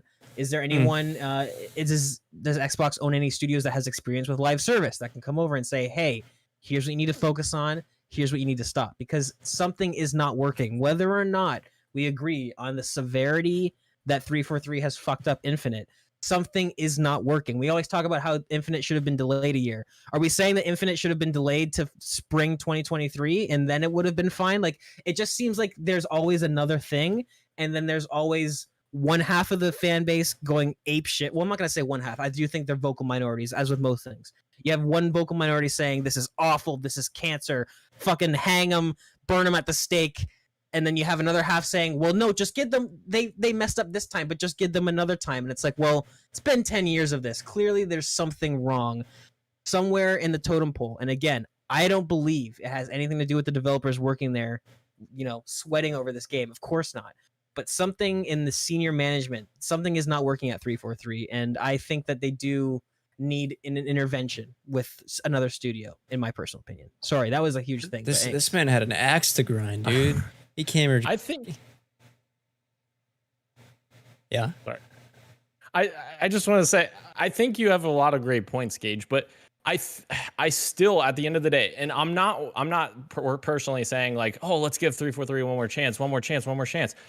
But I think personally, the two guys that are in charge of Infinite right now are the best people to be in charge. Joe Staten in charge of the campaign team, and now he's actually more focused on the entire team as a whole now, right, as well as the Master Chief Collection insider dude who created the insider program that literally fixed Master Chief Collection and got it on PC.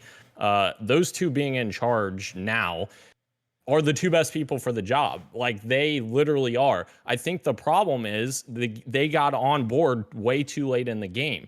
They literally started in August of 2020. So literally 1 year before the game launched, they got on board.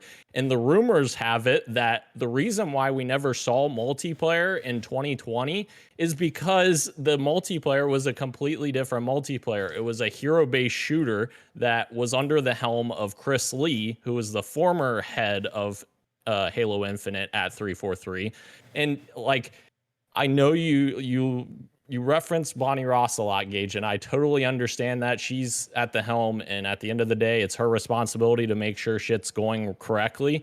But like, at the end of the day, she made that decision, or I'm assuming she made that decision to take Chris Lee off the project when the game was delayed another year, because he took Halo down a path where it didn't belong. Now, you could also argue, why did it take Bonnie that long to decide exactly what that? I was going to say, right? Absolutely. Like, that's the thing. The buck has to stop somewhere, and Bonnie Ross has been in charge for Halo 4 and all of its issues, for Halo 5 and all of its issues, for Master Chief Collection and all of its issues, and for the first however many years that they were working on this game, and it was, yeah, this is fine. Yeah, this looks good.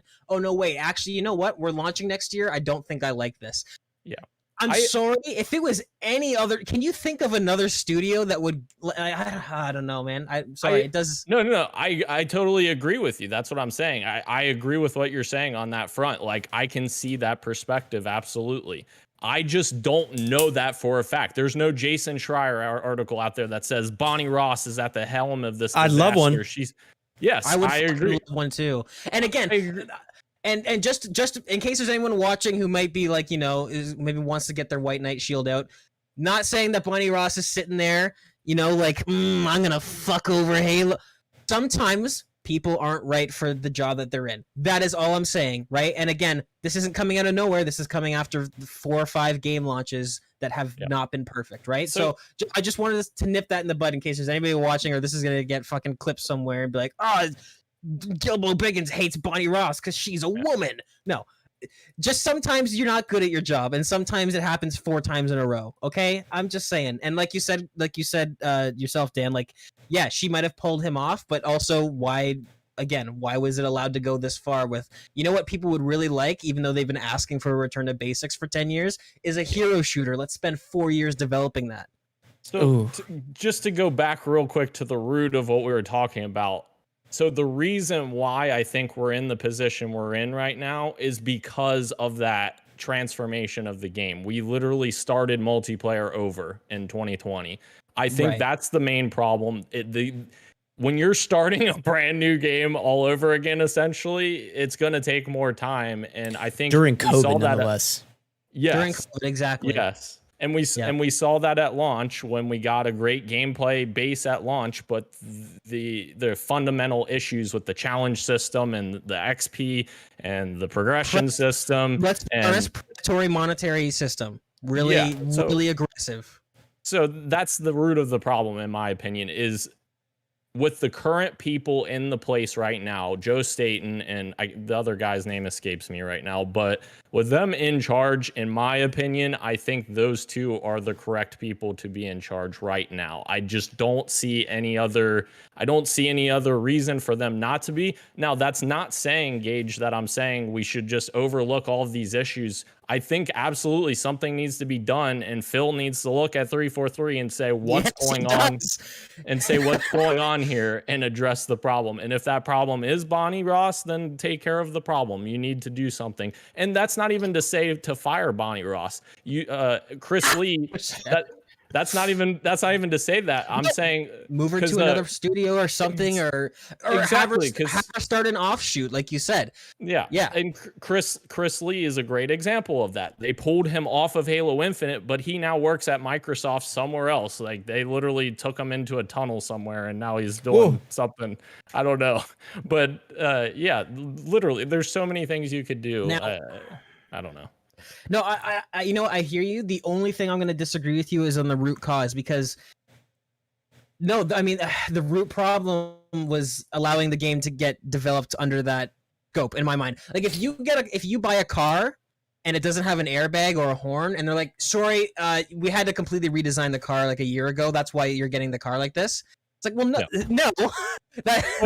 Why did you How many concepts for games do we not see, though? That's the thing. Like, there's these games that take 10 years to develop. GTA 6 will be 10-year development cycle. How many iterations of that are there that we don't see? Let me just shed some light into where the crux of the fan base that is super critical of 343 comes from. And this is, again, I agree with Dan. I'm not a big fan of the Act Man. Also, just for posterity and for context, the Act Man is just a YouTuber that focuses on Halo a lot. I think he's got like 1 million subscribers. So Thank you. I didn't know who that was. Yes, he does a lot of stuff. He does a lot of really good reviews. But he's known in the Halo community as being a very prominent Halo YouTuber. But anyways, and this unfortunate pearl of wisdom comes from him, because I'm also not a big fan of him. I think he's a bit of an ass. But anyways, 343. Since they have been given the mantle of responsibility, if we will, of Halo. Nice. Yes. That was for you, Dan. 3-4, and this is the reason why I think there needs to be an intervention and there needs to be a shakeup in senior management, is that regardless of whether or not you like the games they've released, 343 has, to this day, prior to Joe Staten being involved, has had an obsession with reinventing Halo every single time a new Halo comes out. They have never, aside from Joe Staten coming in very late in Halo Infinite, they have never thought to just innovate on what makes Halo great. Halo 4, they brought in loadouts, which has never been done before. I mean, we've all played Halo. We've all played some Halo multiplayer. We understand it's sandbox and all that stuff. They brought in loadouts and kill streaks. Halo Reach technically has loadouts, actually, Gage. For certain game modes, yes. Yeah. Yes. So they brought in loadouts, kill streaks, really fast time to kill. Fanbase was not super happy about it. The player base died off quickly. Halo 5 multiplayer, Dan, I will concede because I have seen it. People enjoy the multiplayer. It is very different from Halo. It is very different. Very high mobility. You can dash in the air. You can hover in the air. You got these fucking super punches you can do, all this crazy shit. So, and then you have Infinite, which was going to be a hero shooter. So, again, a lot of the people that are criticizing 343, again, it's not fire everybody. It's not get rid of it. It's not the developers don't care. It's that for some fucking reason, senior management has had this obsession with taking Halo and like, what if we just make it not Halo? Wouldn't that be really fucking cool? And I feel like the fan base has been pretty consistent in like, hey, we really want this just to be Halo. And what we got after Joe Staten intervened was that. And that's how I know that that criticism is kind of right, because everybody agrees that the core gameplay of Halo Infinite is fantastic, and it's the most like Halo it's ever been. I have something to add to this real quick too. Please, somebody else other than me. This is a weird one because obviously like the comparison isn't 1-to-1, but it kind of gets at the spirit of what Gage is saying. Like, think about Call of Duty. Like there was a moment in Call of Duty where like it felt like they were undergoing an identity crisis with specifically its multiplayer, where everything was all about like fast maneuvers and again dashing in the air, like jetpacking around. Yeah, and like people were not happy with it, and what they were demanding is a strong word, but what they were asking for is like just go back to what we liked so much, which is just like contemporary shooter, boots on the ground, and eventually. We got that with Infinity Ward's Modern Warfare, and like what happened after that? Like that game sold, and this is the game that people are like playing. I think people are playing more Modern Warfare than they are Vanguard, which I may be talking out of my ass a little bit, but or Vanguard, and I almost forgot about Cold War. Cold War received not as great with the player base as well. Right. So like there's something to Gage's statement with where it's like stick to your roots when it makes sense. Right. I just want to get it. I don't know if I don't know. I'm not saying that you are going to say this, Dan, but I just want to get. This is something that I hear when people mention this is that they say like, oh, well, think about Halo. It would be like Call of Duty. You get sick of it. But it's like Halo never got to that point naturally. It never got to the point where people were sick and tired of it because there are so few of them compared to other releases. It's not like we get a Halo every year. So I will see some sort of some 343 apologists saying like, well, you wouldn't want Halo 4, 5, and Infinite to be the same because you just get bored of it. But it's like we never got to that point yet as a game. We never got to the point where we felt we needed to shake things up because Halo, I mean, you get one of them every 2-3 years, right? So I just wanted to nip that in the bud in case that was coming up. Is that I don't feel like that's a fair argument because Reach was really well received. Again, yes, some issues with some certain abilities like armor lock was the fucking stupidest thing that's ever been added to Halo ever. But coming right off of that, right? Like I said, as soon as 343 got it, every single game they've been like, well, let's completely shake it up, and I think that is it's not what people want, and I think I'm pretty confident in saying that because Infinite comes out, it's very, very much reminiscent of old school Halo, and everyone loves the gameplay. There's no split in the community on the gameplay of Infinite. Everyone fucking loves it. Yeah, I think I agree with you on that, Gage. I don't think it needs to reinvent itself or anything right now. Like maybe down the line if things start getting stagnant. Right. But also like this is again my point. Like things got better when Joe took over, and that's why I think that we're on the right trajectory with Joe back in place. I just think that they're so far behind on all the other bigger issues with the game that they lost, so much time being able to develop battle pass content or maps or modes and all this other content. But this is actually my final contribution to this conversation. But my worry, and I think a lot of people's worry, is that while you're totally right, having Joe Staten back, I think that he will lead Halo in the right direction. The concern is that he still has to answer to Bonnie Ross. And again, all of these missteps happened under Bonnie Ross. So while Joe Staten might be the perfect man for the job, if the next Halo comes around and he gets told this is what we're doing, again, Joe Staten can try his damnedest, right? But he is not. I think a lot of people, myself included, he might not be ready for it. We don't know. I mean, people like to bring up missteps with Halo 2, but that was fucking 15, almost 20 years ago, right? Is that, I mean, maybe Joe Staten should be in Bonnie Ross's position. Maybe he should be the guy who has the final say over anything Halo. He gets the pass, and then you have somebody, again, maybe this is where we kind of blend ideas. Maybe you get a studio lead from an experienced FPS studio that comes in. They can bring their expertise, but Joe Staten is the guy that has the final say, because that's what I'm worried about. As much as I totally agree with you, Dan, that creative director, like there's no better person than Joe Staten right now, is that, again, he still has to answer to Bonnie Ross. And Bonnie Ross answers to Matt Booty, who apparently doesn't give a fuck. He's happy with all of this. He's just been fucking checked out somewhere. Who knows what he's doing? Because we're all talking about Phil Spencer getting involved, but Dan, you've corrected me in the past. It's like, well, no, there's a stopgap between Bonnie Ross and Phil Spencer. It's supposed to be Matt Booty. Who knows what the fuck he's doing? And like, I'm not a big fan of Matt Booty either. He's not. He said some really fucking crazy shit recently. PAX, I think it was. He had some fucking awful things to say. Go look into that if you want to watch a person in a very powerful position talk about how he wishes AI could do the jobs of QA people. Whoa. But, he was talking about how he can't wait for the day that they can get an AI program to QA test a game 10,000 times overnight, and then they don't have to get people to work on it. That's almost verbatim, unfortunately. But anyways, Yes, I think Joe Staten is the right man for the job. I don't think he's in the right job. I think he needs to be higher, and that Bonnie Ross has a few times now shown that she has not made the right decisions at the studio, and maybe we just move her somewhere else. Maybe she never touches Halo again, and that's it. Dan will not get a rebuttal to this if he has one. I apologize because we're running longer, but I have one final question here. Hopefully it runs a bit shorter than the last question I asked. I'm kidding. It was a great conversation. It was a great conversation. We are going to get some sticking to your roots content very soon in November with Halo. We also might get some new stuff we've never seen in Halo before. Of course, the second one is a rumor, but we'll talk about that. Forge has to hit. That is like the Hail Mary, I think, for 343 right now. It has to work when it comes out, and it has to be fun. We're also getting supposedly a rumored battle royale mode. If that does happen, right? Are these two modes enough to satiate the current and perhaps lapsed player base? I don't think that the battle royale is going to be out before season 3. No. Right. I'm just kind of grouping these together in conversation. Right. Whenever that happens, sometime next year, summer, whatever. I don't know. I'm not sure.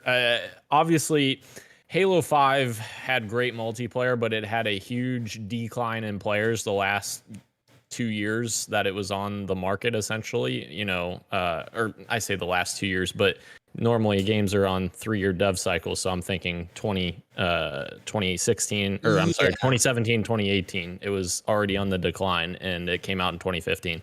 But I think if the Battle Royale mode is exciting enough to get streamers involved, because I think streamers do have a big influence on what people play, regardless of whether or not you like the streamer or not. If it gets people interested enough, I think that could make a wave to bring people back into the game. But that has to happen at a point where the game is in a good position to continue its live service. So you cannot release that battle royale. Even if it's ready, don't release that battle royale this fall, because you'll bring players into the game and they'll see how much of a disaster it is right now.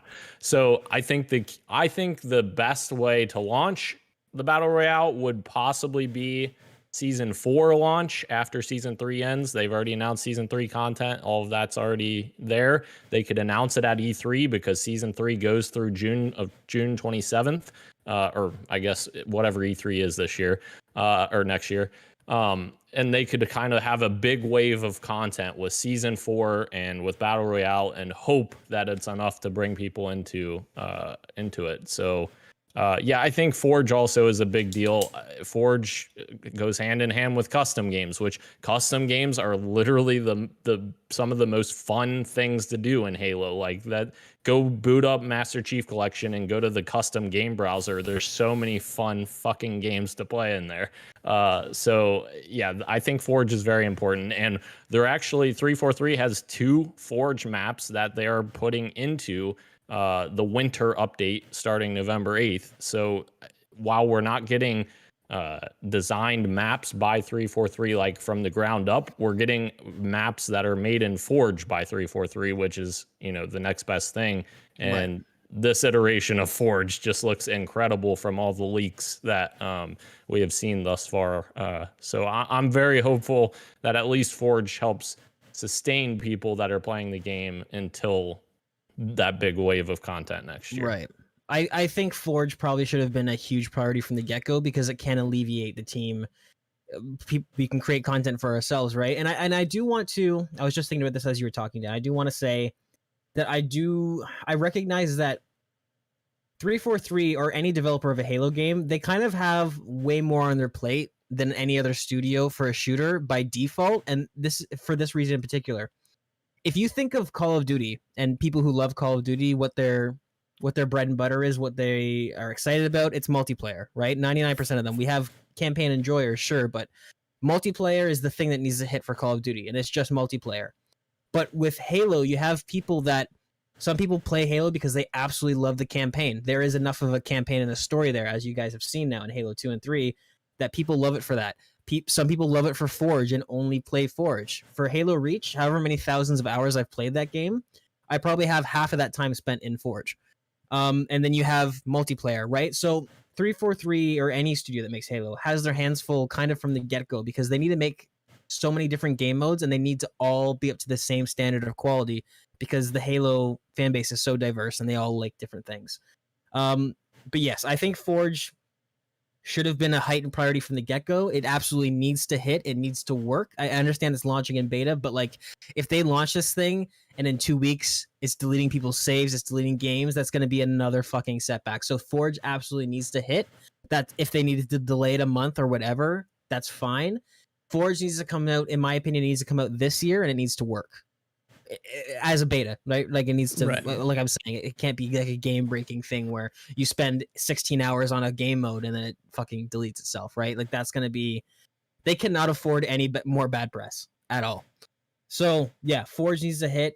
I don't think the Battle Royale, I don't think a lot of the fan base that is already here cares about the Battle Royale right now. We all, like Dan said, we all want a working game. I think, like in terms of priority, I think we all like, because like you said, Dan, if they release a Battle Royale and it brings people into a broken game, who gives a fuck? So I think the Battle Royale is kind of like a cherry on top. Like, yes, it's exciting to come in on drop pods and everybody's always wondered what a Battle Royale would look like in the Halo universe and all that stuff, and that's fine. But at least speaking for me, it's not on my mind now at all. I don't give a shit. I want the core game to work and to sort of have content and yeah, I think next summer is a good launch for the Battle Royale, but the game they need to fulfill the promise of a Halo live service game. Again, they decided to do this, right? If they had launched this game and they didn't call it a live service game, I feel like you could go 6, 7, 8 months before content drop because then it would just be DLC, right? You could make the DLC free for everyone like Titanfall did, and there's no obligation, right? But the problem is that you guys decided this was a live service game and now we have a 10-month long season 2. So man, lots to think about, lots on the plate for 343.